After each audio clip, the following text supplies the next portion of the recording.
Bueno, Caixo, estoy ahí.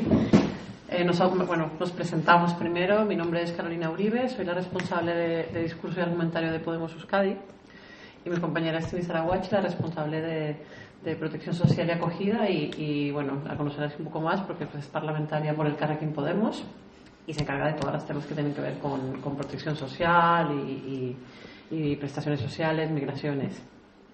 Quiero agradecer al Círculo de Munguía y al Círculo de Podemos Urdaibai por esta invitación, y viendo que estamos un poco en familia, pues seguramente creo que hablaré como de una manera un poco más distendida.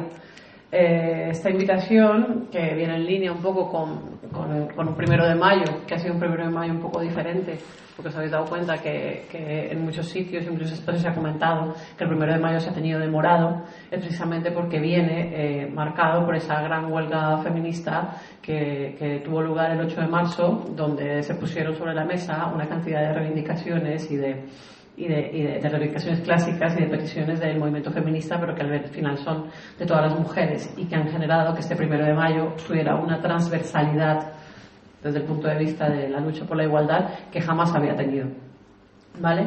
Entonces, bueno, voy a proceder a la parte que me toca, que voy a hablar un poco más de los temas que tienen que ver con el empleo, con el acceso al trabajo por parte de las mujeres, y luego mi compañera hablará un poco más en detalle de lo que tiene que ver con pobreza, ¿no? También con precariedad, que hablaremos las dos, y con pues, las posibles soluciones hacia esas temáticas.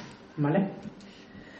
El pasado 22 de febrero tuvo lugar una fecha que unos señores del gobierno vasco, casualidad todos ellos del PNV, trataron de conmemorar muchísimo en la prensa, salieron con sus corbatas, con sus trajes bien planchados, comentándonos que el 22 de febrero era el Día Internacional por la Igualdad Salarial. ¿Vale? Comentando precisamente ellos cuáles serían las posibles soluciones para trabajar contra esa brecha salarial que la llevan sobre sus hombros, o la llevamos sobre sus hombros principalmente las mujeres. Es bastante triste que todavía tengamos que tener una fecha en el calendario. Yo sé que a algunas personas les parece anacrónica porque creen que ya está superado, porque yo no conozco a ninguna compañera que le pase esto, pero realmente tiene que existir una fecha en el calendario que nos recuerde que las mujeres y los hombres no ganamos lo mismo por desempeñar los mismos trabajos. Según el Instituto Nacional de Estadística, en Euskadi, estoy hablando de datos de Euskadi, a final de año las mujeres ganamos 7.489 euros menos al año que los hombres. ¿Esto qué quiere decir? Que trabajamos 120 días gratis. Según Emakunde, para poder tener una igualdad salarial, tendría que subirle a las mujeres, en este caso, un 34% el salario. Quiero contar estas cifras porque son cifras de estudios, o sea, no son cosas que nos inventemos nosotros, que han venido tanto del Instituto Nacional de Estadística como de Emakunde. Las mujeres y hombres, efectivamente, llegamos a final de mes con un salario diferente, y esto hace que día a día tengamos las mujeres nuestras capacidades de autonomía, nuestras capacidades económicas restringidas en cierta forma, teniendo oportunidades inferiores que nuestros compañeros, y que además nuestras prestaciones por desempleo cuando nos quedemos por trabajo sean menores, al igual que nuestras jubilaciones. Por lo general nuestra cotización es más baja, entonces luego las que no tienen que depender de pensiones de viudedad, pues porque igual no han estado en el mercado laboral o no han podido cotizar lo suficiente para acceder a una pensión, tienen unas pensiones pequeñas derivadas de sus cotizaciones pequeñas. Pero nuestros salarios también son diferentes a consecuencia de otras desigualdades. Por ejemplo, el acceso desigual que tenemos al trabajo. Las mujeres, por la condición de cuidadoras, que también hablaré un poquito más adelante, no podemos acceder al trabajo de relevos en iguales condiciones que los compañeros, ni al trabajo de turnos.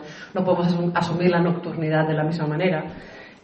Tampoco podemos acceder a los viajes. Caixo, tranquila, pasar.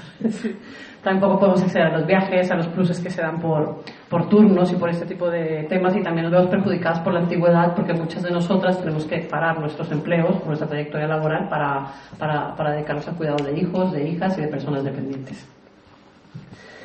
Por otro lado, también las mujeres son las que mayoritariamente pedimos las excedencias para dedicarnos a esos cuidados, las que pedimos las reducciones de jornadas para tener jornadas parciales para poder seguir cuidando, y somos las que tenemos además un techo de cristal, que creo que lo habéis visto en el vídeo del ascensor, bastante bien, una analogía bastante bien demostrado, que se constituye un gran obstáculo para poder desarrollar nuestras carreras laborales o profesionales.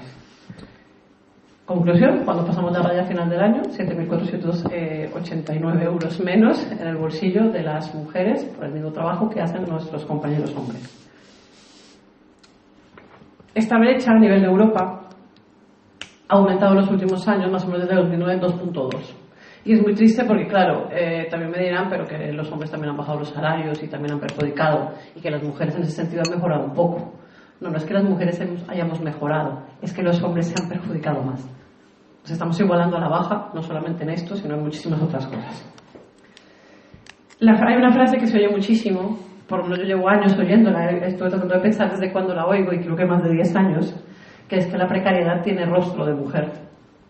A mí es una frase que realmente ya me está, voy a decirlo así, tocando bastante las narices, en el sentido que me parece que se repite y se repite tanto para vaciarla precisamente de contenido. Cuando una frase la dices mucho, mucho, al final pierde el contenido inicial. Antes te decían, la precariedad tiene rostro de mujer, y era una cosa como súper clara. Ahora se dice tanto que parece que no importa. Realmente no es que la precariedad tenga rostro de mujer, es que las mujeres somos precarias. Creo que me parece un poquito más acertado. Es un hecho, y no hay que mirar las cifras que os he comentado de esa precariedad, pero es una precariedad que no se debe hacer de una lectura simplemente restrictiva o exclusivamente vista desde los datos del empleo o los datos del salario, sino que se tiene que entender desde una forma más global. Las mujeres somos precarias porque llevamos y tenemos vidas precarias, que es un concepto que también nos queremos introducir porque llevamos muchísimos años desde la lucha obrera, la lucha sindical, reivindicando trabajos dignos, empleos dignos, salarios dignos, jornadas dignas. Y ahora, para que precisamente esta lucha sea más transversal y sea más compartida por la mayoría de la población, lo que tenemos que reivindicar es vidas dignas que merezcan la pena ser vividas, que esta frase es más tuya que mía, además, pero realmente digamos que es el camino que es la reivindicación del 8 de marzo, y que es una reivindicación que ya también se está escuchando muchísimo en ámbitos del empleo, porque pues el empleo actualmente ya no es una garantía de derechos, y lo que estamos buscando no solamente es que nos reduzcan la jornada y nos suban el salario, lo que queremos es tener un espacio vital para poder desarrollar nuestras vidas, tanto personales como familiares. Porque la vida familiar y la personal no es la misma en las mujeres tampoco. Tristemente, esto nos lleva a pensar que vivimos en un sistema social, laboral y productivo que no tiene en cuenta el valor del trabajo de los cuidados, la crianza de los hijos e hijas, de las personas dependientes, el hecho de que cuando las personas llegan de trabajar hay alguien en casa que sea responsabilizado de hacer la compra, de la comida, de limpiar. Y precisamente entre las grandes reivindicaciones que tenemos que tener sobre la mesa es que esos cuidados, sin los cuales no podría existir el sistema productivo, sin los cuales ni los hombres ni las mujeres podrían asistir a las fábricas o a los centros de trabajo a desempeñar sus labores, deberían estar introducidos en la cadena productiva y deberían tener un valor. Porque sin ellos no sería posible. Básicamente es que sin esos cuidados no se podría mover el mundo. Tristemente, la cultura patriarcal que nos han educado a todas y a todos contribuye a que las mujeres sigamos siendo precarias. Antes de ponerme a hablar un poco más de algunos datos, aunque tengo varios aquí, quiero tocar algunos puntos, volviendo a hablar de lo que es el trabajo asalariado, porque las mujeres siempre hemos trabajado, solo que no hemos trabajado de manera asalariada. Quería ver cuáles son, digamos, esas situaciones en que la mujer se ve claramente perjudicada. Una ya le hemos dicho, que es la discriminación salarial. Además de esta brecha salarial, la directa, o sea, el hecho de que compremos menos, existe una brecha indirecta que se produce por varios factores, ¿vale? Que son de carácter más cultural y empresarial. Evidentemente es necesario transformar las organizaciones para que tengan un enfoque de perspectiva de género, porque nos guste o no, las organizaciones y la forma de organizar el trabajo se ha concebido desde una cultura masculinizada, la han hecho mayoritariamente hombres, pues porque es que en la época en que estas estructuras se generaron, las mujeres ni pintábamos, ni comentábamos, ni pertenecíamos a esos espacios de decisión. Y precisamente para hacer frente a esa precariedad del empleo que tienen en este caso las mujeres, y también al hecho de que la pobreza esté más feminizada, tendremos que empezar a dejar de naturalizar que son las mujeres las que cuidan. O sea, lo que estaba comentando de que hay que incluir los cuidados en la cadena productiva. Si bien las mujeres realmente, ahorita nos parece muy normal porque todas tenemos compañeras y compañeros que trabajamos, en todas las familias hay que trabajar las dos personas prácticamente para llegar a fin de mes, en trabajos, algunos de subempleo incluso, o algunos sin contrato, pero realmente que la mujer esté en el mercado laboral es una cosa de los últimos 35 años. Como tal, o sea, ha sido una especie de revolución silenciosa, que han empezado a entrar las mujeres al mercado de trabajo, ha sido paulatino. Sí, es verdad que se ha avanzado mucho, es verdad que es algo imparable, las mujeres no van a dejar de estar ya en el mercado de trabajo, pero esto ha hecho que siempre tengamos el peso, esa carga de esa brecha salarial, esa carga de esa cultura que no respeta los cuidados, y esa carga de las formas que tienen que hacer desde una visión, de una estructura digamos, patriarcal o formulada inicialmente por hombres. Eso no quiere decir que es que todo lo que hayan hecho esté mal, no, simplemente digo que en el diseño no se ha tenido en cuenta la perspectiva de género. Entonces, la historia de las mujeres asalariadas, que insisto, siempre hemos trabajado, pero no se ha valorado ese trabajo, tenemos problemas cuando llegamos a un empleo remunerado desde el principio, desde el acceso a ese empleo, cómo llegamos a él, desde cómo lo mantenemos también, y cuando salimos de él también tenemos el mismo problema. Por ejemplo, el caso de la historia laboral de las mujeres, o el hecho de que accedan a un trabajo, ha pasado de ser de la exclusión, porque es que hablamos de que antes estaba prohibido trabajar para las mujeres, o sea, si llegamos a ese tema, pasamos de la exclusión a lo que tenemos ahora, que es la segregación. Y la segregación no solamente será en las mujeres, también será en los hombres. Tanto las mujeres como los hombres normalmente trabajamos en ciertos ámbitos del empleo o en ciertos tipos de trabajo que son bastante diferenciados. ¿Qué sucede? Que ese tipo de empleo, en donde estamos segregadas las mujeres, es más estrecho. O sea que tenemos, digamos, menos oportunidades para trabajar. Esto creo que no tengo que explicar mucho. La industria, las grandes empresas, las grandes manufacturas, las grandes finanzas, ¿vale? La economía misma, los trabajos que tienen que ver con la economía, son sectores donde prioritariamente se trabajan hombres. En cambio, los trabajos que tienen que ver con los cuidados, la hostelería, ¿vale? Cierto tipo de comercio, la parte sanitaria, son principalmente hechos por mujeres. Además, sí es verdad que el sector público trabajan más mujeres, pero el sector público actualmente es el que más temporalidad se está dando, muchísimo más que la privada, aunque parezca que no, que tener una plaza de funcionario no te asegura que no vayas a tener problemas de reducción de jornada, de temporalidad o de recortes, que han tenido muchísimos recortes también en estos últimos años. Entonces, bueno, sigo hablando de esta discriminación en el acceso, precisamente porque estamos segregadas y tenemos que ir a determinados enfoques. Pero las mujeres también estamos discriminadas con respecto a los hombres al hecho del momento del abandono del puesto de trabajo. Como tenemos trabajos que tradicionalmente son de menor valor agregado, que tradicionalmente tienen menores salarios, como puede ser, digamos, la hostelería, por decir algo, la limpieza, cuando salimos del mercado de trabajo, si salimos porque quedamos en paro, tenemos menos prestaciones por desempleo. Pero si salimos porque estamos pensionadas y hemos cumplido nuestros años de jubilación, tenemos menores cotizaciones y menores jubilaciones. Las mujeres que cumplen los años, las otras tienen que vivir con, en este momento creo que 52 o 53% de la pensión de viudedad de sus compañeros, si los tuvieron. Porque parece ser que tienes que tener un compañero con el que se has casado legalmente para poder acceder a ese derecho también. Luego, por otro lado, también tenemos una cantidad de problemas en el acceso al trabajo que tiene que ver el problema del acceso a la formación continua, por lo general no se suele hacer en las horas laborales, sino que se hace en horas aparte, entonces claro, no puedes acceder a esas formaciones, la temporalidad del empleo, que creo que por aquí tengo alguna cifra. Ya es preocupante que en Euskadi casi el 92% de los contratos laborales son temporales, o sea, esto ya es gravísimo, pero es que de esos contratos temporales el 75% son de mujeres. Digamos que esto ya es una cosa que hay que tener muchísimo en cuenta. Todas estas cifras del empleo que dicen, que además hace 2 días o un día creo que las publicaron, ocultan lo que se llama las jornadas parciales involuntarias. ¿A qué me quiero referir? Hay que tener en cuenta que el 55% de las mujeres que quieren buscar un trabajo quieren tener un trabajo de jornada completa y se tienen que conformar con un trabajo de jornada parcial. Eso también le pasa a los compañeros, claro, pero incide más en el caso de las mujeres. Y esto no lo tienen en cuenta en las tasas del paro. En las tasas de cálculo del paro solamente miramos cuántas personas están buscando empleo sobre cuántas personas han conseguido un empleo nuevo o cuántas personas están empleadas.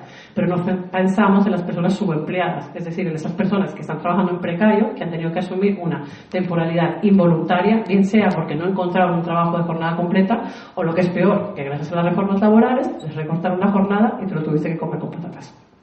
Eso no se refleja en las cifras del paro y si lo viéramos sería alarmante. Bueno, pues en resumen, por citar un poco las razones, las mujeres tenemos más paro, tenemos altos niveles de segregación laboral, tenemos más temporalidad, está la brecha salarial, hay muchas dificultades derivadas del tema de los cuidados y de la conciliación, precisamente una conciliación que no termina de avanzar en temas de permisos de paternidad y de maternidad, que deberían ser iguales y intransferibles para que las empresas dejen de pensar que el hecho de que una mujer sea madre o se pueda quedar embarazada es un riesgo para el empleo. Y lo mismo pasa con el tema de las personas dependientes. Y si esto además estuviera unido a unos servicios públicos de calidad que aseguraran que tanto esos hijos, hijas y personas dependientes pudieran acceder a ellos de una manera equilibrada, equitativa, universal, accesible, pues igual no nos tendríamos que preocupar tanto por esos permisos intransferibles, pero es que luego los servicios públicos tampoco responden. Básicamente, la situación laboral de las mujeres la podemos analizar desde 4 puntos. Un punto horizontal, estamos concentradas en los mismos sectores de actividad, que eso también le pasa a los chicos, insisto, pero bueno, tenemos un margen más estrecho.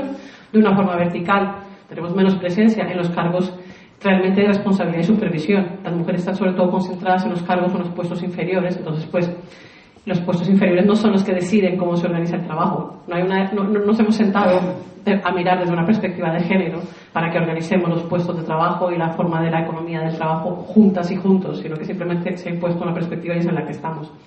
De manera financiera, las diferencias salariales son evidentes, y también de forma temporal, en el sentido de que como las mujeres no podemos tener ni las jornadas completas, como las mujeres son las que dejan y abandonan los puestos de trabajo por el tema de la conciliación y el cuidado de los hijos, son las que menos cotizan y son las que menos dejan de eso en la hucha para el ahorro futuro. Y además tenemos aquí el problema de la jornada invisible, que no se ve, la doble jornada que siempre se habla de las mujeres.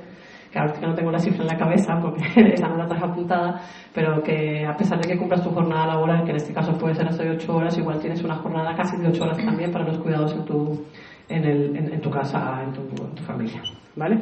Nos incorporamos con peores contratos, nos incorporamos con contratos de menos duración, el mantenimiento del empleo es difícil, hay pocas opciones de promoción, menos responsabilidad por lo general, en la salida tenemos menos cotizaciones, menos pensiones.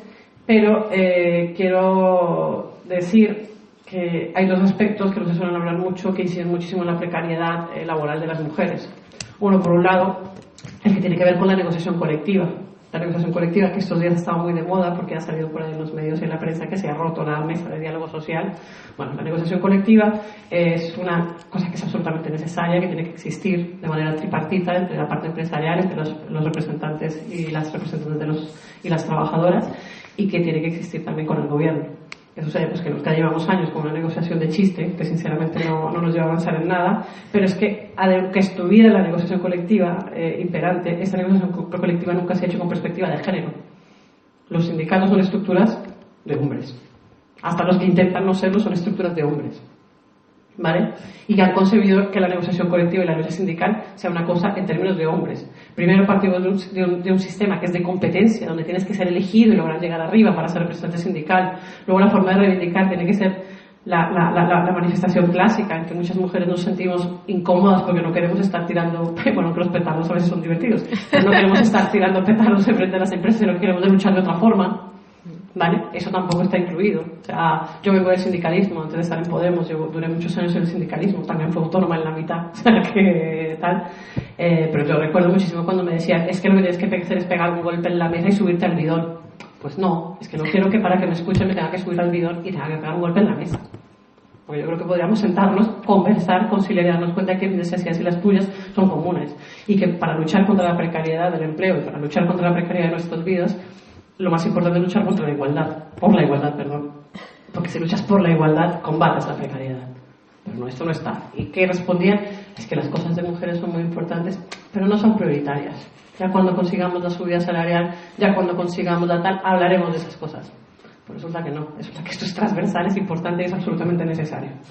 Entonces, bueno, esta negociación colectiva, que además está en horas bajas, quiero aclarar que por ninguna forma quiero decir que no sean necesarios los sindicatos son necesarios, lo que queremos es que tengan un enfoque de perspectiva de género, pero con esta negociación colectiva en horas bajas que se deriva de una posición subsidiaria de la mujer en el empleo, y además que las mujeres por lo general no son delegadas sindicales y no están en las cúpulas de los sindicatos, pues bueno, evidentemente es algo que nos bloquea. Tengamos en cuenta que prácticamente el 95-94% de la... No, mentiras, 91% es de los convenios que se hacen en la negociación colectiva, aunque estén en horas bajas, afectan a la mayoría al 90 y pico % de los asalariados en Euskadi. Y hay un 9% exiguo de personas que no están cubiertas por convenios que dependen del Estatuto de los Trabajadores, que es infame, absolutamente, pero es que de esas personas, de cada 4, 3 son mujeres. ¿Y por qué pasa esto? Pues porque los sectores, precisamente, en que la negociación colectiva sería vital, en que están trabajando las mujeres, como puede ser el comercio del calzado, la hostelería, la sanidad, veterinarias, o sea, este tipo de trabajos, no tienen ni siquiera patronales con las que negociar, ni siquiera tienen representantes sindicales suficientes para reivindicar estos convenios. Pues claro, en este caso, si no hay un gobierno que garantice que el mínimo del salario tiene que ser X o las condiciones laborales y la jornada tiene que ser digna, por más de que estas mujeres lo reivindiquen, si no se pueden insertar en esas instituciones laborales esenciales, pues tampoco lo van a poder pedir. Y luego, por otro lado, no quería dejar de mencionar a las permanentes invisibles, que ni siquiera están en las tasas del paro puestas, ni siquiera están consideradas como un factor de riqueza importante, que son las empleadas de hogar. Las empleadas de hogar, evidentemente, tienen una realidad que la sociedad o bien la ignora, o bien le parece cómodo ignorarla y no la quiere ver. En la mayoría, además, son mujeres migradas que mejor que no tengan derechos, ¿no? O sea, preferiblemente que se queden silenciosas y no digan nada, pero sin las cuales muchos de los trabajos productivos y reproductivos se estarían dando.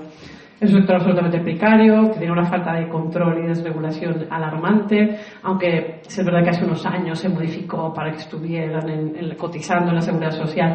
Es un paripé, eso lo puede explicar mejor Tini, pero es un paripé absoluto que hace que toda la carga de la responsabilidad de la cotización y casi del pago recaiga en ellas más que en las personas que las emplean, y que además tiene muy poca organización.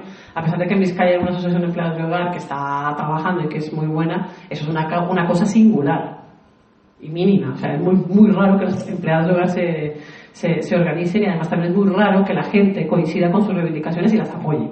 Entonces, claro, lo tienen bastante complicadas para poder tener unas condiciones de trabajo medianamente decentes. Pero bueno, diréis, esto son un montón de quejas, ¿no? Sí, y un montón de reclamos. Ante eso, pues, ¿qué está haciendo la gente? Pues yo, como yo no puedo hablar por la gente, ni puedo hablar por las organizaciones sociales que están ahí dando la batalla desde el principio, pero bueno, puedo hablar por la fuerza política a la que represento, que es Podemos, y bueno, voy a coger un cachito del Carrequín Podemos también, claro que es la coalición con ECO y con Izquierda Unida. Nosotros llevamos muy poco tiempo en el gobierno, ¿vale? Pero sí hemos hecho cositas. Por ejemplo, hemos sido el primer partido político de presentar en el Parlamento una propuesta que ha sido votada por unanimidad, además, por todos los partidos, para combatir la brecha salarial. El primer partido en años. Hay otros partidos de izquierdas, supuestamente, ¿no? El primer partido ha sido Podemos. Se ha logrado por unanimidad porque a todos les encanta. ¿Qué ha hecho el PNV con lo de la brecha salarial? Ahora lo voy a contar. Nosotros, entre las medidas que pedimos para combatir la brecha salarial, estaba crear una mesa, precisamente con todas las partes implicadas, más amplia que la que ellos quieren hacer, no solamente que sea con sindicatos y con empresarias y empresarios, sino una mesa donde también estén los agentes sociales, donde haya participación ciudadana, movimiento feminista, etcétera. ¿Vale? No, lo que ha hecho el PNV es que se aprobó esta propuesta del Carrequín Podemos, genial, perfecto, al PP también la votó todo el mundo. Y luego dicen el 22 de febrero, el día de la brecha para luchar por la igualdad de los salarios entre mujeres y hombres, que han sacado una medida para crear una mesa tripartita de la brecha salarial, invitan a los sindicatos en unas condiciones loquísimas. Tanto es que ha habido una reunión, ella no fue la primera reunión y a la segunda ya se le han ido los demás, pactamos todo con Confebask, luego saca un artículo de que vamos a luchar contra la brecha salarial pactada con Confebask, que esto también es que no todos los empresarios son Confebask, que hay pequeños empresarios, empresarias, hay autónomas, ¿vale? Hay una cantidad de asociaciones que no están en Confebask ni están en ninguna de las tres patronales de Vizcaya, pero que también tienen que comerse los acuerdos de Confebask. Y no es que no queramos empresarios grandes, lo que queremos son empresarios decentes. Con tener empresarios decentes ya nos vale. Luego, por otro lado, siempre hemos trabajado muchísimo en darle valor a los cuidados, y lo hemos hecho medidas transversales en todas las instituciones, sobre todo con todo lo que tiene que ver con corresponsabilidad. Corresponsabilidad se entiende perfectamente, que es que el trabajo de los cuidados esté repartido de una manera equitativa y casi conciliada entre hombres y mujeres.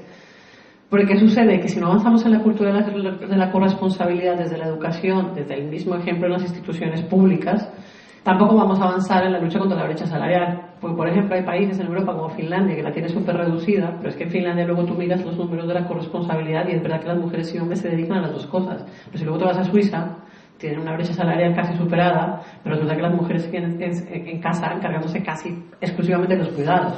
Entonces no simplemente es un maquillaje cosmético, ¿vale? Lo que tenemos que hacer es avanzar en las dos cosas, pues porque si no, en algún momento se queda desequilibrada la balanza.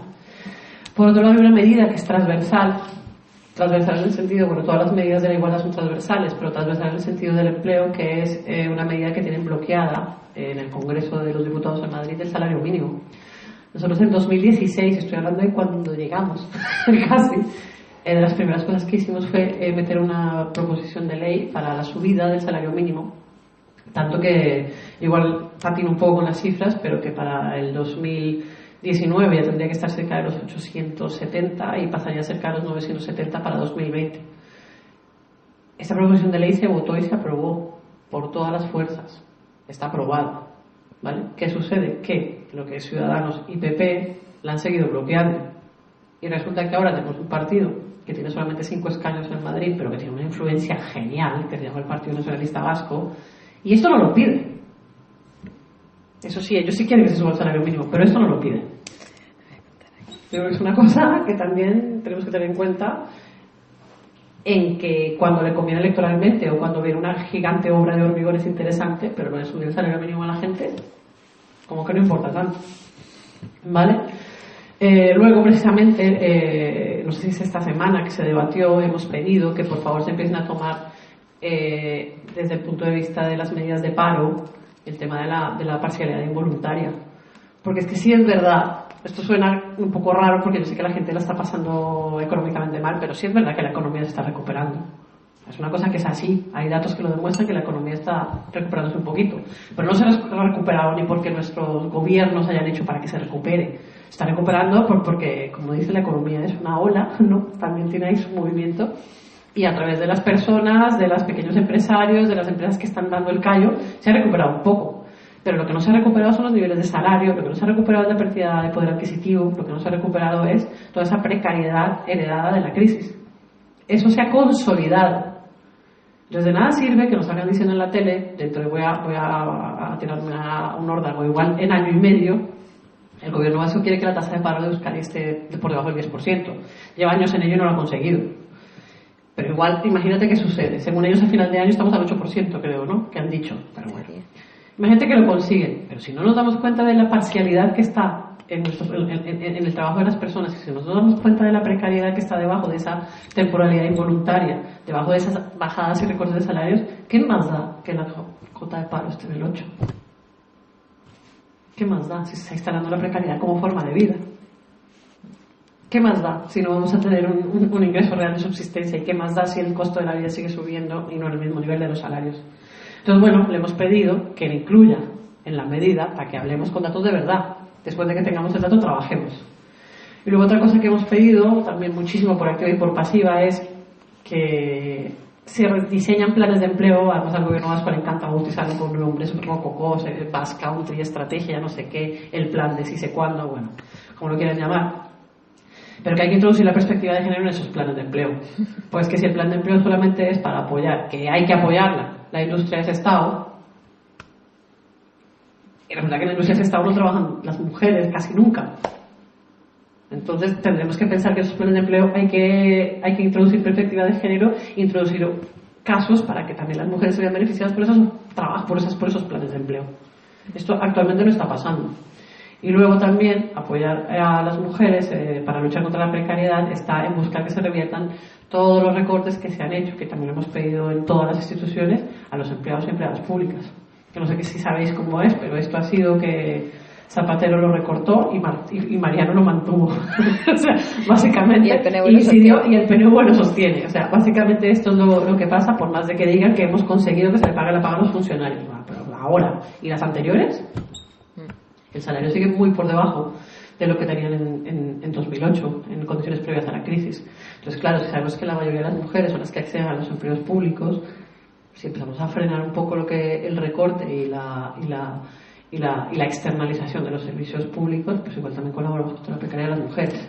Y por último, simplemente quería cerrar con la frase de que luchar por la igualdad es luchar contra la precariedad. Es una cosa que hay que empezar a tener en cuenta, que tiene que ser transversal.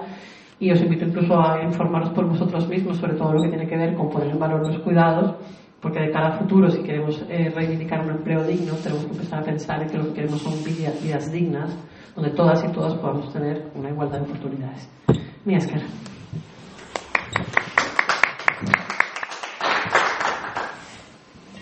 Bueno, Ni izan abantzen naiz, eta lehenik eta behin egunon guztioi eta mil esker gonbidapenagatik eta hemen etortzeagatik denoi. Ya sabemos que un sábado por la mañana pues igual estar en una charla requiere un esfuerzo extra y se agradece que hayan hecho el esfuerzo.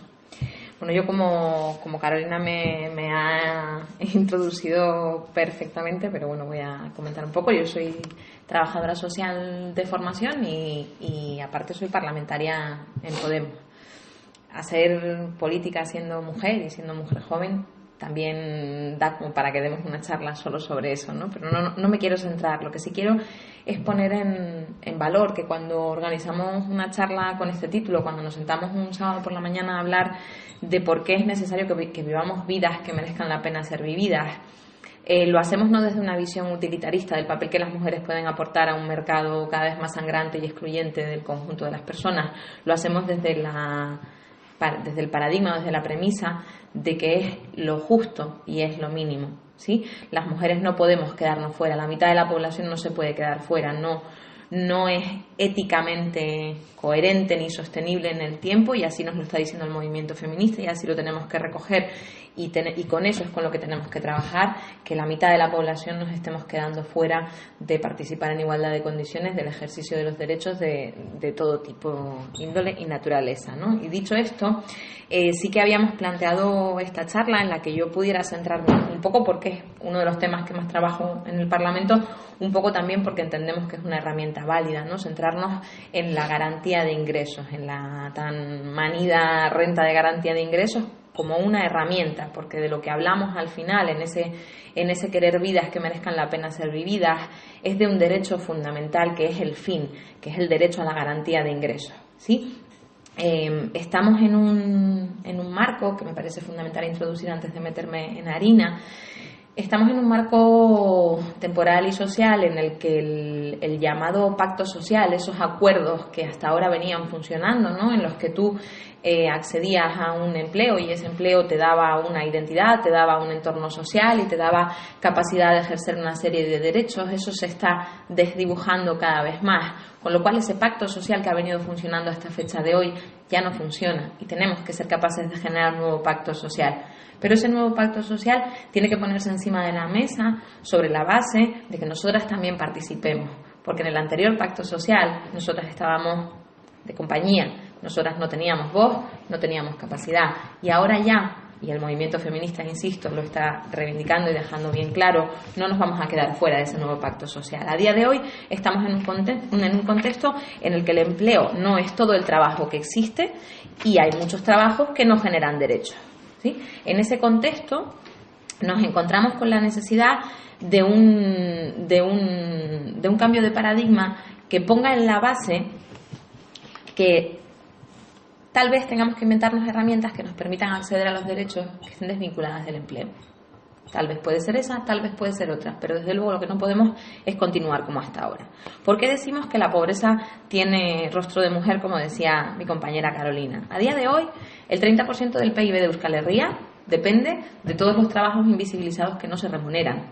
A día de hoy, las trabajadoras de hogar, que son un nicho de trabajo absolutamente invisibilizado, pero fundamentalmente feminizado, es un régimen de trabajo que no se considera normal, sino especial, en el que las mujeres cotizan a la seguridad social gracias a muchísimos años de pelea, pero cotizan en unas condiciones en las que quien tiene la última palabra y quien tiene todo el poder sobre ellas son las personas que les emplean, ¿sí? O sea, si yo tengo una trabajadora de hogar en casa, yo puedo ir a la seguridad social y darle de baja voluntaria. Eso en cualquier otro sistema de trabajo sería inconcebible, ¿sí? Pero es que son trabajos invisibilizados, son trabajos feminizados en los que de alguna manera se evidencia que los trabajos indispensables para el sostenimiento de la vida son los trabajos que menos valor tienen en el mercado. Nosotras tenemos la obligación y la responsabilidad de modificar ese eje de prioridades y lo tenemos porque no podemos seguirnos dejando al 50% de la población en un lugar de supeditación. A día de hoy hay 58.000 personas perceptoras de renta de garantía de ingresos. Voy a dar cifras así un poco gordas, si luego alguien quiere el matiz concreto lo tengo también, ¿eh? De esas 58.000 personas, 33.000 son mujeres. La renta de garantía de ingresos a día de hoy revierte en más de 100.000 personas en Euskadi. Se dice, se oye, se siente que la renta de garantía de ingresos es una ayuda que nos están quitando las personas extranjeras, porque son las mujeres, y fundamentalmente las mujeres mayores, las mujeres pensionistas que están en una situación de pobreza insostenible, las que están teniendo el rostro de la RGI. Son todas ellas a las que estamos perjudicando cuando implementamos una proposición que viene a recortar derechos para todas. ¿Sí? Son todas ellas las que llevan toda la vida deslomándose por sacar las vidas adelante, porque los obreros del metal puedan ir a currar a las fábricas. Las mujeres están detrás, y son todas esas las que hoy se quedan con pensiones no contributivas que no superan los 400 euros, y eso no es digno para vivir. Tenemos una tasa de actividad en la que, por ejemplo, en Euskadi, hasta los 25 años, las mujeres tienen la tasa de actividad más baja de todo el Estado, y a partir de los 45, más de 13 puntos de diferencia respecto a los hombres. Tenemos hogares que acuden a los servicios sociales en los que el 52% de quienes demandan las ayudas económicas son las mujeres. Tenemos una situación de alta exclusión en la que se empieza a ver a los hombres ocupando los nichos de trabajo eminentemente feminizados que venían ocupando las mujeres, y eso es una muestra de que esta sociedad necesita un revulsivo. No porque los hombres no puedan ocupar cualquier nicho de trabajo que esté eminentemente feminizado, sino porque ¿dónde quedan las mujeres? Voy a poner un ejemplo y voy a sacarlo de la realidad que más conocemos, porque es un ejemplo que a mí me parece aplastante, que es, por ejemplo, el trabajo que hacen las mujeres porteadoras en la frontera sur del Estado español. Las mujeres porteadoras llevan toda la vida transitando por la frontera entre Ceuta o Melilla con el Estado español, cargando fardos enormes, porque es la única manera que tienen de mantener a su familia. A día de hoy, las mujeres porteadoras se están quedando en un segundo, en un tercer plano, porque son los hombres quienes están empezando a ocupar el espacio de las porteadoras. ¿Y dónde quedan? ¿Qué alternativa le queda a esas mujeres aparte de la prostitución? No les queda ninguna.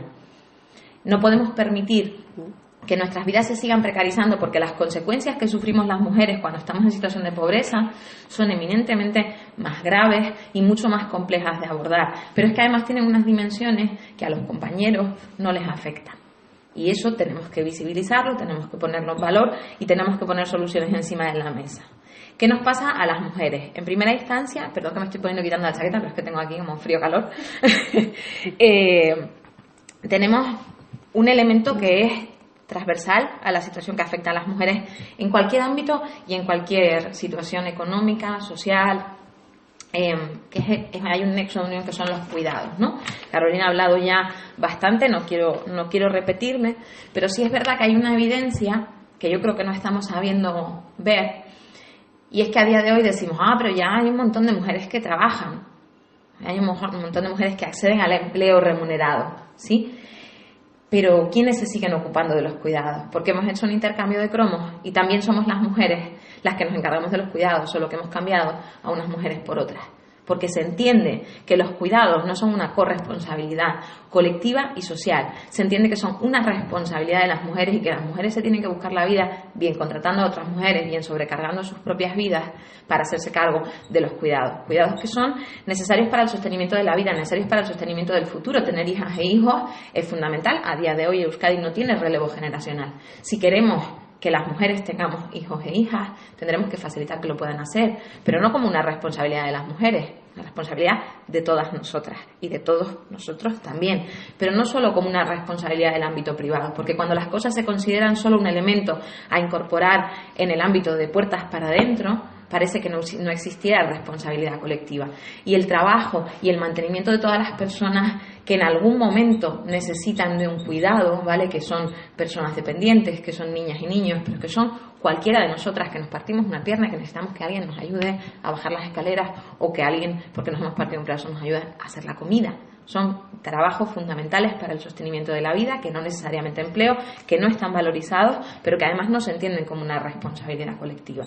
Y esa es como un nexo de unión que atraviesa todo y que de alguna manera también está acompañado por una cuestión de género, que es la que hay que utilizar para analizar cualquier dimensión de la vida, pero tampoco hay que olvidar que está atravesado por la clase social, está atravesado por otras cuestiones como el origen, los estilos de comunicación, el lugar que nos han enseñado, que ocupamos y cómo nos comunicamos, ¿no? Esto, por ejemplo, en política se nota mucho, ¿no? O sea, cuando tú vas a la política en una clave de bronca, pues tienes más para ganar, ¿sí? Yo soy una mujer, yo soy trabajadora social, cumplo todos los estereotipos de una mujer ocupando un nicho feminizado de trabajo. Cuando yo entro en un ámbito parlamentario, a mí, mis compañeros hombres del partido, de otros partidos, tienden a enseñarme, porque yo no sé negociar, y me tienden a decir que yo tengo que dar un golpe encima de la mesa y ponerme en un estilo de comunicación que no es el mío. Yo no quiero cambiar eso. Yo no quiero que la política sea un ámbito exclusivo de competitividad. Yo quiero poder hacer política también respetando la vida y también respetando que mis estilos de comunicación sean igualmente válidos que los de los obreros del metal. Quiero que podamos hacerlo y quiero que sea un espacio en el que a ninguna mujer le dé vergüenza subir a hablar y que tenga un auditorio cómodo, un espacio en el que se sienta empoderada para poder hablar. Ese es uno de los grandes retos que tenemos, ¿verdad? Hay también muchos trabajos que no son empleo, pero que nos suponen de alguna manera, ¿no? Decía el otro día Liz Quintana en una ocasión que tuvimos, en una charla que tuvimos hace poco en Sestao en conmemoración del 1 de mayo, la compañera Liz Quintana, que trabaja con mujeres trabajadoras de hogares, procuradora también con mujeres víctimas de violencias machistas, y decía, esto es como si al inicio de una carrera tú tienes la capacidad de salir corriendo y ya está, y yo tengo que salir corriendo con una mochila gigante en la que están la responsabilidad de los cuidados, la responsabilidad de la reproducción, la responsabilidad de todos esos trabajos invisibles que ocupan un espacio muy importante de la vida y que nos obligan a enfrentarnos ahora a un proceso en el que nos toca desaprender y nos toca construir un mundo que sea gestionable y vivible para todas y todos, pero sobre todo para todas, porque somos las que hemos soportado un lugar de supeditación durante muchísimo tiempo. Todo esto es muy difícil cuando nos encontramos con un gobierno en el que la máxima responsable en materia de políticas sociales e igualdad, que es, por ejemplo, Beatriz Artolazabal, se va a un congreso con motivo del 8 de marzo y dice, chicas, no os autoexcluyáis de las formaciones técnicas. Encima la culpa es nuestra, ¿verdad? Claro, cuando los poderes públicos... Eso es, no queremos ser ingenieras, no queremos tener un buen trabajo, no, hombre, no, es que nos gusta limpiar culos, ¿no? Nosotras no podemos tener desde la responsabilidad que ocupamos a una persona que ese es el mensaje que lanza, porque ese es el mensaje culpabilizador que no hace sino ensanchar el peso de esa mochila, y lo que tenemos que ensanchar son los derechos. Yo sé que ponemos aquí sobre la mesa un panorama que resulta tremendamente desolador, pero bueno, hay alternativas y hay posibilidades, y yo voy a intentar enumerar algunos elementos que nos permitirían vivir mejor y vivir todas, ¿no?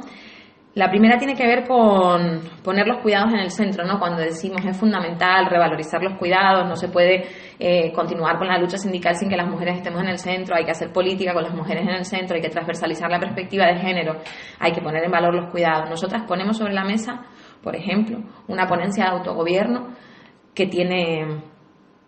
La ponencia de autogobierno, explico porque no todo el mundo tiene por qué saberlo. La ponencia de autogobierno es un espacio en el que se está debatiendo entre los distintos partidos que conforman la representación en la Cámara del Parlamento Vasco para poner las bases de lo que va a ser el siguiente Estatuto de Autonomía. Tenemos un Estatuto de Autonomía desde hace muchos años, está obsoleto y hay que dar una vuelta, porque el mundo en los años 70 no es el mundo del año 2018.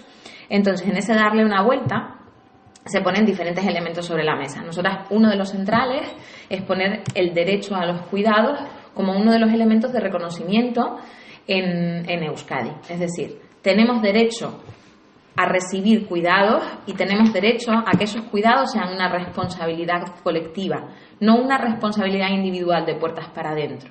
Poniendo en un Estatuto de Autonomía el reconocimiento del derecho a los cuidados, garantizas que también los poderes públicos que miran a otro lado o entienden que lo que está de puertas para adentro no tiene que ver con ellas y ellos, les obligas a que entiendan que esos cuidados tienen que estar en la agenda. Pero es que además el ámbito de los cuidados es un nicho de empleo fascinante para mejorar las condiciones de muchísima gente, para reducir ese porcentaje de desempleo que tenemos, para dejar de entender que eso no forma parte del desarrollo. El desarrollo es que la gente viva bien, y para que la gente viva bien, todas tendríamos que tener la tranquilidad de saber que si nuestra madre o nuestro padre se pone enfermo y hay que cuidarle en casa, no nos va a condenar y vamos a tener que abandonar nuestras vidas, nuestros empleos o nuestro futuro, o dejar de cuidar a nuestra familia, porque hay un ente público que se está encargando de que ese derecho lo tengamos cumplido desde nuestros hogares, desde la proximidad, desde la autonomía, ¿vale? El derecho de las personas con discapacidad a vivir en un entorno accesible. Todas esas cuestiones forman parte de un derecho a los cuidados entendido en un sentido amplio que nosotras ponemos en valor desde la propia ponencia de autogobierno, que es como el eje estructural de la política, ¿no? Dicho esto, otros elementos que desde Podemos Euskadi y desde el Elkarrekin Podemos entendemos que son una herramienta, que no un fin, para caminar hacia esta igualdad real, ¿no? Y es la renta básica incondicional. Renta básica incondicional como meta, porque sabemos que a día de hoy no hay la masa crítica, ni el contexto social ni político que nos permita implementar una renta básica, porque además una renta básica tiene mucha complejidad, pero sería una herramienta que nosotras entendemos como meta a medio plazo, que permitiría, por un lado, el fortalecimiento del conjunto de la clase trabajadora, porque en el momento en el que tú tienes unos mínimos garantizados para vivir de manera incondicional, los tengo yo y los tiene también Botín, pero Botín pagaría los impuestos que le toca pagar, bueno, Botín ya no, su hija, pagaría los impuestos que le toca pagar y no pagaría la miseria que paga ahora desviando fondos a todos los paraísos fiscales. Nos colocarían en un espacio de igualdad, y en el momento en el que a ti vienen y te ofrecen un trabajo, por ejemplo, de trabajadora de hogar interna, porque no tienes otra alternativa, en la que te pagan 900 euros por currar 24 horas al día, tú puedes decir que no. Y vas a poder decir que no, y eso fortalece a la clase trabajadora. Pero es que además eso fortalece la autonomía de las mujeres, porque si yo como persona tengo un mínimo garantizado de ingresos, yo no voy a depender ni de la actividad económica de mi pareja, ni de con quién viva o cómo decida vivir mi vida emocional o sentimental, no sé cómo decirlo, ¿no? La vida de pareja. Yo voy a poder tener una autonomía garantizada por el hecho de ser una ciudadana en igualdad de condiciones que el resto de mis compañeros. Nosotras ponemos esta medida sobre la mesa. Dicho esto, y sabiendo que el contexto es el que es y que el conjunto de los partidos con representación en el Parlamento Vasco han dicho que no quieren hablar de una renta básica incondicional, nosotras ponemos encima de la mesa una propuesta para mejorar el actual derecho a la garantía de ingresos que tenemos reconocido. Porque a día de hoy se habla de la renta de garantía de ingresos como si fuese una herramienta disociada del concepto de derecho. Y eso es mentira, pero además de ser mentira, es una utilización totalmente mediatizada por querer desvirtuar un derecho. Es decir, uno de los pasos muy importantes que se dieron en el año 2008 con la aprobación de la Ley para la Garantía de Ingresos y para la Inclusión Social fue reconocer el derecho de la ciudadanía residente en Euskadi. No tiene que ver con la situación administrativa de cada cual, sino con el hecho de vivir aquí, de ser vecina o vecino, y cumplir una serie de requisitos. Tú tienes derecho a unos mínimos de ingresos. Esto se hace mediante dos herramientas fundamentales: las ayudas para la emergencia social y la renta de garantía de ingresos. La renta de garantía de ingresos es un derecho subjetivo. Esto quiere decir que si hoy la piden 58.000 personas, hay un dinero presupuestado para que esas 58.000 personas accedan a la renta de garantía de ingresos, pero es que si mañana somos, en lugar de 58.000, 110.000 las familias en Euskadi que necesitamos tener cubierto ese derecho a la garantía de ingresos, el gobierno tiene que sacar el dinero de donde sea, porque es nuestro derecho. Y esa es una de las principales cosas que se olvida cuando hablamos de garantía de ingresos. Ahora mismo habrán escuchado por diferentes vías, en un proceso de reforma de ese derecho a la garantía de ingresos. Proceso de reforma que hay dos maneras de enfocarlo: hacia la vía de ensanchar ese derecho y convertirlo en una realidad, o hacia la vía de seguir teniendo un gran titular vacío de contenido, que es una de las especialidades del Partido Nacionalista Vasco en concreto, ¿no?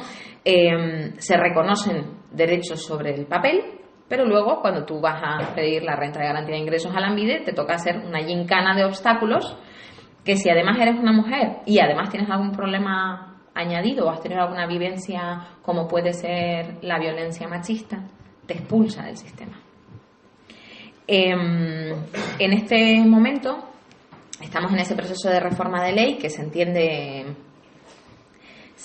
como un momento en el que es indispensable que haya consenso político para que no volvamos a tener lo que tuvimos en el año 2015 con Maroto ahí a saco haciendo bandera del racismo y diciendo que todo el mundo se aprovecha de las ayudas sociales y demás, ¿no?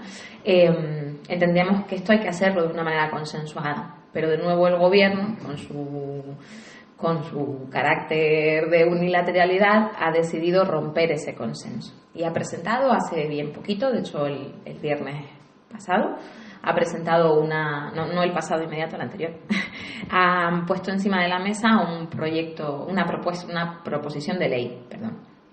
¿Por qué he dicho perdón y por qué me he autocorregido a mí misma? Habíamos llegado a un acuerdo con la base de ese consenso en la que los partidos le pedíamos al gobierno que presentase un proyecto de ley. Cuando el gobierno presenta un proyecto de ley, es obligatorio que esos proyectos de ley vengan con un informe jurídico que diga si es coherente con las otras normas que existen o no, que diga si todo lo que se plantea en ese proyecto de ley es legal, con un informe económico que diga cuánto va a suponer la puesta en marcha de esta ley en concreto y con un informe de impacto de género. Entonces, la señora Artolazabal, de manera unilateral, decidió, junto con el Partido Nacionalista Vasco y el Partido Socialista de Euskadi, que en lugar de presentar ese proyecto de ley en las condiciones y términos que habían acordado, le iba a decir ya si eso al PNV y al PSE que presentaran una proposición de ley. ¿Esto qué significa? Que presentan un texto articulado de muchas páginas, todo hay que decirlo, en la que no hay ni informe económico, ni informe jurídico, ni informe de impacto de género. Entonces nos encontramos con una norma que va a venir a regular un derecho trascendental para la ciudadanía residente en Euskadi y no sabemos ni cuánto va a costar, ni si es legal, ni cómo va a afectar a las mujeres. Pero es que las mujeres, de hecho, desaparecen de este proyecto. Ahora voy a ir un poco más en detalle. Nosotras entendemos que el derecho a la garantía de ingresos no está fuera de lugar cuando hablamos de empleo. Y no está fuera de lugar no porque entendamos que el derecho a la garantía de ingresos tiene que estar vinculado con la premisa del empleo. Y no porque no se tienen que condicionar, porque los derechos no están supeditados unos a otros. El derecho al empleo es un derecho y el derecho a la garantía de ingresos es otro derecho. Y no tienen por qué estar uno por debajo del otro ni uno condicionado al otro. ¿Sí?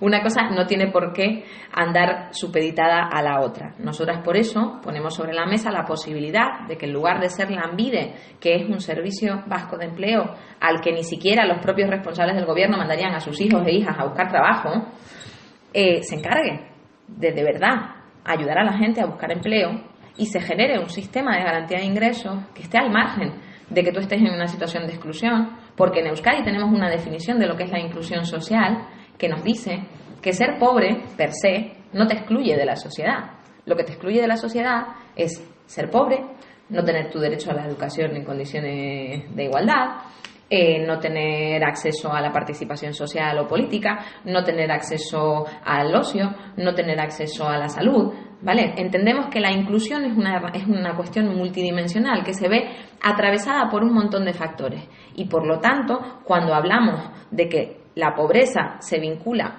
al empleo, nos estamos dejando fuera un montón de esos factores que también son importantes y además nos estamos dejando fuera el hecho de que el derecho reconocido para esta población es un doble derecho. Es el derecho a la garantía de ingresos y el derecho a la inclusión social.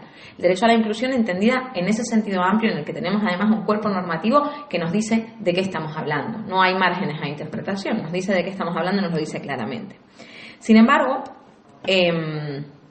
estamos con un proyecto de ley sobre la mesa que en lugar de colaborar a ensanchar, a afianzar y enraizar ese derecho como algo digno, como algo en lo que todas y todos tengamos cabida, nos pone sobre la mesa un escenario de recorte. Voy a ser muy cautelosa con lo que voy a contar hoy, porque la ley ha salido hace muy poco y estamos en proceso de investigarla, entonces hay cosas que igual me quieren preguntar, sin ningún problema, pregúntenme lo que quieran, yo voy a tratar de responder, pero voy a responder con mucha cautela, porque yo, sobre todas las cosas, no soy abogada y nos toca todavía hacer un análisis en mayor profundidad, porque como la ley viene sin informe jurídico, pues hay muchas cosas que hacen ruido y que uno tiene todavía que ver, pero como nos ha tocado esta charla así en un momento, me parece una oportunidad poder compartir los principales riesgos. Recogemos esta propuesta de garantía de ingresos con preocupación y con una preocupación alta.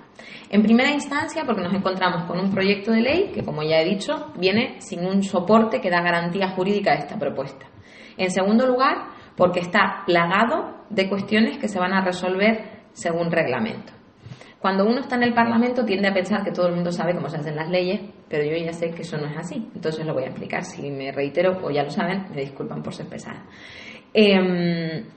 La normativa tiene diferentes rangos, ¿vale? Entonces las leyes se tienen que aprobar en los parlamentos, en los que hay representación de diferentes partidos políticos. En principio, en concreto, en la legislatura actual, nos encontramos con 38 representantes del Partido Nacionalista Vasco y del Partido Socialista de Euskadi, que están 37, perdón, que están gobernando conjuntamente, 9 representantes son 29 del PNV y 9 del PSOE. 9 representantes del Partido Popular, 11 representantes del Carrequín Podemos y 18 representantes de EH Bildu.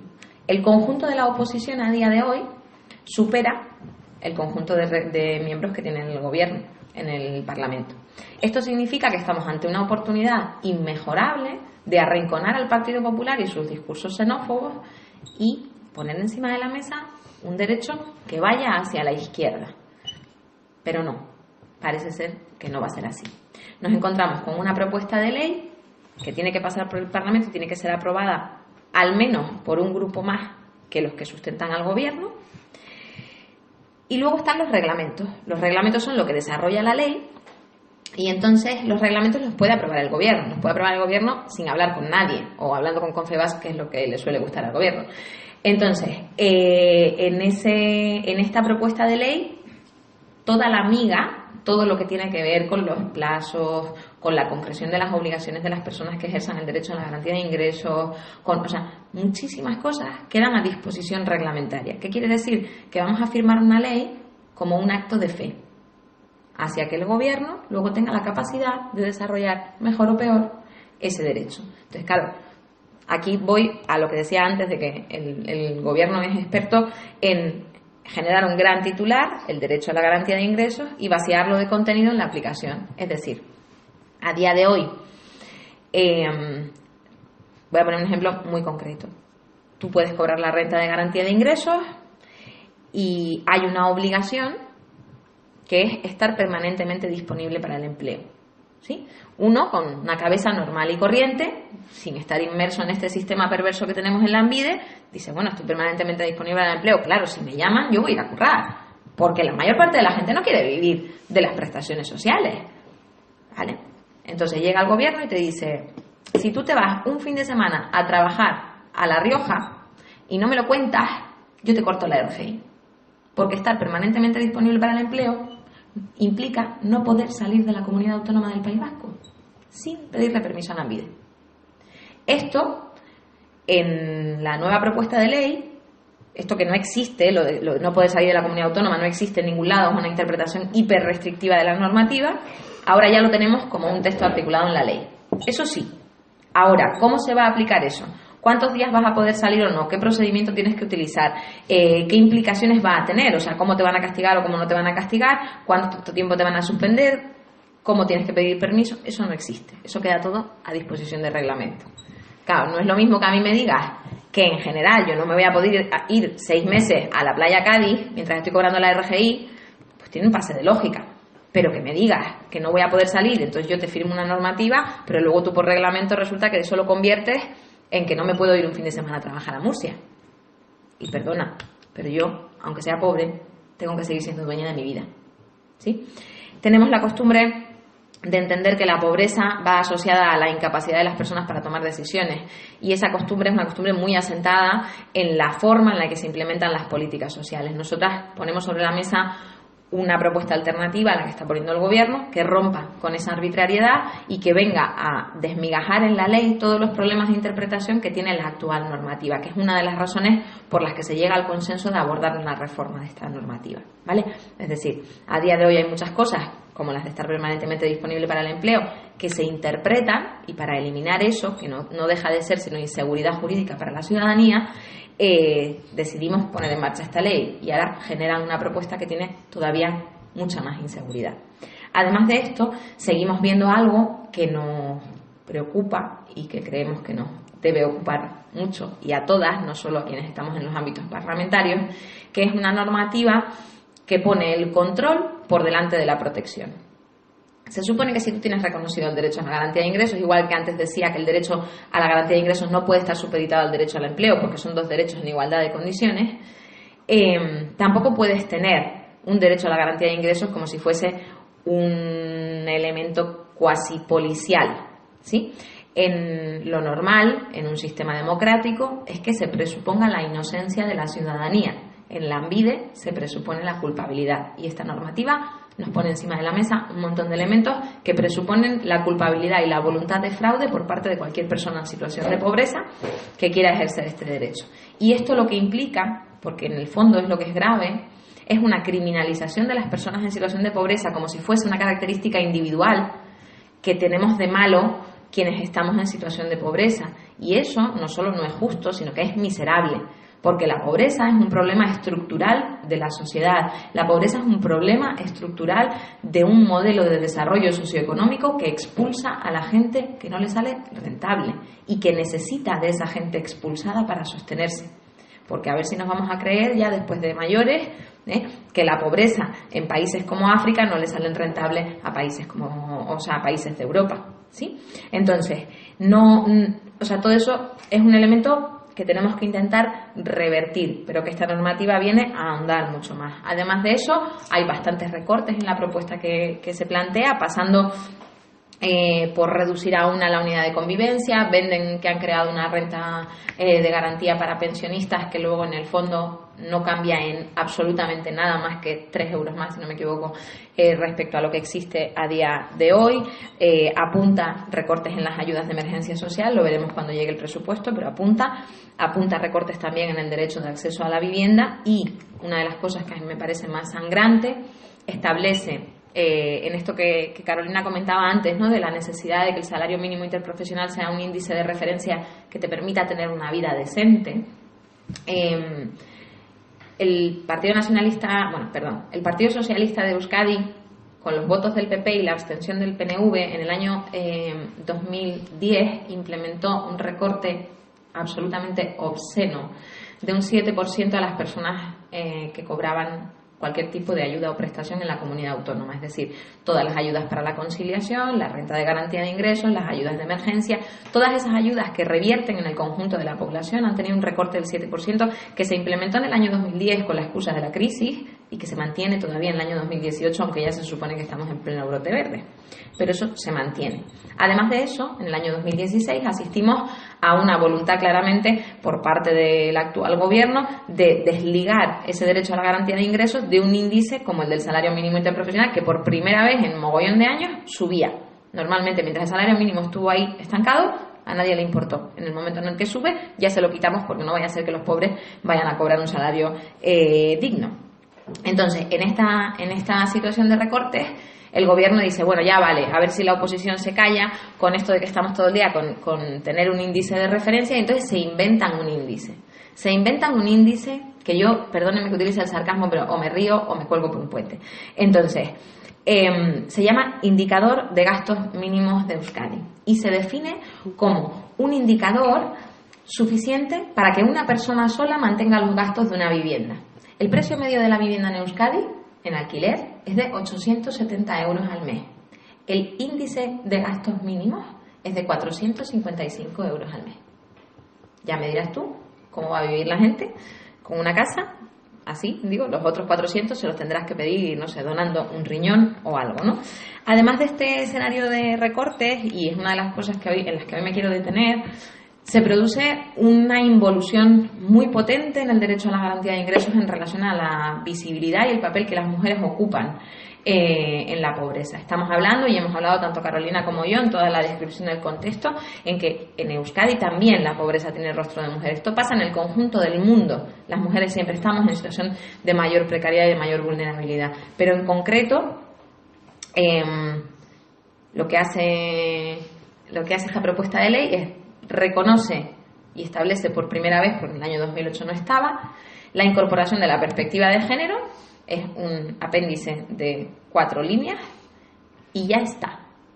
Es decir, a partir de ahí ya las mujeres no vuelven a ocupar ni un mínimo espacio en ningún sitio. A día de hoy hay 9.100 mujeres monomarentales cobrando la renta de garantía de ingresos. Son familias encabezadas por mujeres, en general precarias, solas, con menores a cargo.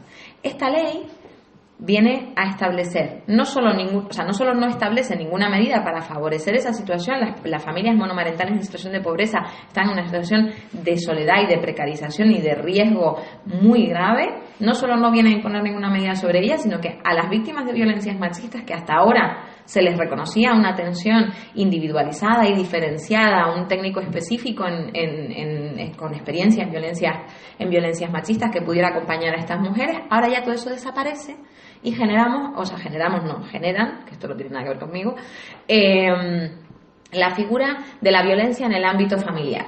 Y esto nos invisibiliza de nuevo. Y en lugar de dar un paso adelante, damos como 3 o 4 para atrás. Porque no es lo mismo ser una víctima de violencia machista y no es lo mismo el deber moral que tenemos las instituciones públicas de proteger a las mujeres para que salgan de esa lacra, que es estructural y no un problema individual de las mujeres por haber elegido mal a su compañero. En lugar de dar pasos hacia adelante, de proteger a las víctimas, en lugar de ser coherentes con sus propios mandatos, el gobierno está inmerso en un proceso de reconceptualización de la ley que determina quiénes son víctimas de violencias machistas, porque entiende que la actual definición se queda corta y deja a mujeres fuera, porque a día de hoy tú solo eres víctima de violencia machista si tienes una relación afectiva con el maltratador con el maltratador. Si tú eres agredida sexualmente, por ejemplo, por tu compañero de piso, como no hay una relación sentimental, no pasas a las estadísticas de violencia sexual o de violencia machista. Si a ti te tienen que poner una orden de alejamiento de tu compañero de piso, no eres una mujer víctima de violencia machista y nadie te va a proteger como si lo fueras. Y en esa circunstancia, ojo, también te estás quedando sin casa. Y también están ejerciendo una violencia patriarcal, estructural y del que necesitamos que las instituciones nos protejan. Y no solo no nos están protegiendo, sino que ponen delante un marco que nos deja absolutamente vendidas. Bravo por reconocer también otros ámbitos de violencia en el ámbito familiar. Bravo por reconocer a las niñas y los niños que son violentadas, a las personas mayores que cada día se quedan en mayor situación de desprotección y que también necesitan apoyo. Pero eso no es excusa para invisibilizarnos en un saco del que de nuevo somos responsables y nos quedamos solas. Y nos quedamos solas en una situación de desigualdad. Estos son más o menos los 4 puntos muy a grosso modo de cómo tenemos un recorte que se avecina y se avecina duro y se avecina especialmente duro para nosotras. Una lucha que no es ajena a las personas trabajadoras, que no es ajena a ninguna de nosotras, porque parte de la base de reconocer un derecho que nos afecta a todas y que tiene mucho que ver con la talla moral de este país por proteger a quien menos tiene. No me quiero quedar con la sensación en negativo, pero sí que quiero dejar 2 ideas más. La primera es que hoy me he centrado en hablar de renta de garantía de ingresos, pero esto no está solo, esto intersecciona también con otros elementos que están ahora mismo en construcción o que se acaban de aprobar o que están aprobados hace unos meses, como puede ser, por ejemplo, el plan de empleo, el plan de inclusión, la reforma de la ANVIDE, elementos estructurales y fundamentales para poder garantizar que la población trabajadora en Euskadi tenga unos mínimos de dignidad y de calidad en el empleo, porque no queremos empleo a cualquier costa, lo que queremos es empleo de calidad, en los que la perspectiva de género ni está ni se le espera, en el que las mujeres ni están ni se nos espera, y que a día de hoy estructuran el quehacer político de las instituciones públicas, pactadas, esos 3 elementos que he hablado ahora mismo, o sea, la propuesta de garantía de ingresos, el plan de inclusión, el plan de empleo y la reforma de la ANVIDE, solo tienen el ok de Confebask. A día de hoy, el gobierno de todas nosotras, porque sea del partido que sea, es un gobierno que se debe al conjunto de la ciudadanía, está haciendo política de la mano de los grandes empresarios y para los grandes empresarios. Y ahí las mujeres ni estamos ni se nos espera. Dicho esto, hay luz al final del túnel. El movimiento feminista nos lo está demostrando de sobra. El otro día, con la sentencia del juicio de la manada, fue claro que si tocan a una, nos tocan a todas. Tenemos que ser capaces de ampliar eso y de que además de que si nos tocan a una, nos tocan a todas con la violencia machista, si nos tocan a una, nos tocan a todas también cuando nos recortan derechos. Ejemplos muchos y esperanzadores. La lucha de las trabajadoras de residencias en Vizcaya, que ha sido una pelea muy digna, muy ejemplarizante y que nos ha abierto una puerta de camino conjunto. La lucha, por ejemplo, de las mujeres de los comedores del comedor de Petronor, que han tenido una victoria bastante maja la semana pasada. La lucha de las trabajadoras de hogar, que cada día van ensanchando también sus derechos, ¿no? La lucha y el morado del que se tiñó todo, ya no solo el 8 de marzo, sino también este pasado 1 de mayo, ¿no? Con eso me quiero quedar, porque no me quiero quedar con que no hay esperanza. Creo que tenemos tarea que ahora nos toca de alguna manera liderar y protagonizar a nosotras, y en la que esperamos que los compañeros estén desde luego de la mano, igual un pasito atrás, pero de la mano y peleando, porque el futuro en igualdad es un futuro mejor para el conjunto de todas. Es que recasco.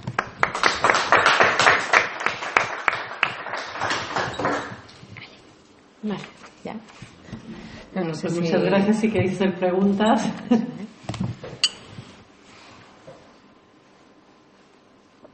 Si no hay preguntas. Pues dame los números estadísticos, por ejemplo, de los empleos que han creado y eso. ¿Por qué no se les pone la coletilla de decir los que son empleos de verdad a tiempo completo? Porque un monitor que vaya al colegio que se ha empleado 2 meses a la semana cuenta como un tío que ha dejado el paro. Y en realidad, no sé, cuando dan estadísticas eso, ¿por qué no acotan ese...? Si quien hace la estadística hace la trampa. Quien hace la ley hace la trampa. Quien hace la ley hace la trampa. Precisamente lo que... Cuesta. Den datos que les den de verdad. Precisamente lo que te comentamos, o sea, lo presentamos creo que la semana pasada o así. Vamos a ver cómo lo toman. Pero lo que estamos hablando es de que queremos tomar medidas de tasa de precariedad ampliada. O sea, tasas de empleo y de paro ampliado, que incluyen todo ese tipo de características. Porque es que nuevos empleados creados, claro, y luego además ten en cuenta que también las cifras estas Tiri lo ha dicho muy bien, que es que el gobierno vasco es experto en dar titulares y en base a qué contenido las cosas. Pero que tengan en cuenta que todos esos números que saca el gobierno vasco de primero, el otro día dijo que quería 100.000 empleos, pero es que también tenemos apuntados 450.000 que dijo al inicio de la legislatura. O sea, matemáticamente es que ni dan las cuentas. Entonces hay que tener muchísimo cuidado con esos titulares que da, porque muchas veces son titulares que se dan en el discurso parlamentario sin habérselo comentado a ninguna de las otras fuerzas políticas ni a sus propios compañeros de gobierno, que es el PC en muchos casos. Y que sale el titular para acallar, porque igual ese día la oposición en el Parlamento iba a meter un tema importante. O sea, por decir un ejemplo que además lo vivimos en vivo y en directo, que ha sido, no sé si recordáis, que el gobierno vasco presentó sus ayudas para la natalidad, ¿no? O sea, en plan de somos pocos y hay que empezar a tener crías, ¿no? Y críos. Entonces se presentaron sus ayudas a la natalidad y ese día se había preparado toda la oposición un debate de natalidad que se lo comió aquí la compañera, sí, en donde le iban a dar hasta el carnet de identidad al Partido Nacionalista Vasco. ¿Qué pasa? Que como el que habla primero es el que primero apunta y el que primero tira la bala, la señora Artolazabal, esta mujer tan sensible, sí, que es ella, soltó permisos de paternidad igualitarios, ¿no? Para los hombres. Aumentamos en X días los permisos de paternidad. Claro, o sea, yo he tenido hasta colegas que me han escrito a preguntarme ¿cuánto van a ser los permisos de paternidad? Porque claro, como lo dice la señora Artolazabal, lo recoge la prensa, se asume que es una regla que ya está. Que no está ni el proyecto de ley está presentado. Es un titular. Pero no solo... Y lo comemos y no lo creemos. Y no solo eso, o sea, de hecho, el gobierno ha hablado de los más de 400.000 empleos que quiere crear a lo largo de la legislatura, de los más de 100.000 empleos también, no sabemos si van acumulados o son parte de los 400.000, ya veremos. Habla de un 10% menos de empleo, pero no te dice sobre qué índice de referencia se va a fijar. Habla de reducir un 20% de la pobreza, pero tampoco te dice de dónde saca los datos. Claro, las estadísticas tienen una bendición y una maldición a la vez, y es que depende de quién las haga, sale una cosa o sale la otra, porque las matemáticas están hechas para eso. Bueno, el conjunto de las matemáticas no, pero en concreto la estadística es una ciencia perversa, ¿no? Entonces, en esa estadística, yo le he preguntado al gobierno, que tiene obligación de responderme en 5 ocasiones, sobre qué índice va la reducción del 10% de paro y del 20% de pobreza, porque no es lo mismo que tú te fijes en el paro que da la EPA que en el paro que da el Eustat, ¿no? Entonces, le preguntas, entonces te dan toda una lección en la respuesta de cuáles son todos los índices estadísticos que existen y no me responden. 5 veces. Ya he dejado de preguntar porque estoy cansada. O sea, porque ya, ¿sabes? Dices, ¿para qué le voy a seguir preguntando? Y le he preguntado de 5 maneras diferentes y siguen sin responderme. ¿Esto por qué es? Porque al final de la legislatura te cogen un índice que les encaje y te van a decir que lo han cumplido. Porque otra cosa no, pero que son muy listos y son buenos. Son buenos.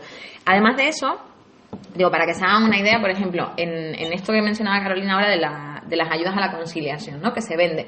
El de los permisos, ese día se anuncia a bombo y platillo, ayudas a la natalidad y el tema de los permisos iguales e intransferibles. Y resulta que luego te vas y tiene letra pequeña. Los permisos iguales y transferibles solo son, por supuesto, para los empleados públicos, porque para el resto no tienen capacidad de implementarlo. Y ya si eso, después de que la oposición le metiéramos un poco ahí, le apretáramos un poco las tuercas, dijeron, bueno, venga, pues igual vamos a pensar también en un planteamiento para decirle a las empresas privadas que lo hagan. Pero a las empresas privadas le van a decir, venga, haz algo. Quiero decir, no van a hacer nada más. No van a hacer nada más. Pero es que además plantean esto como si fuera una iniciativa suya. Y es que eso es una obligación que tienen derivada del cumplimiento de una proposición de ley del conjunto del Parlamento Vasco.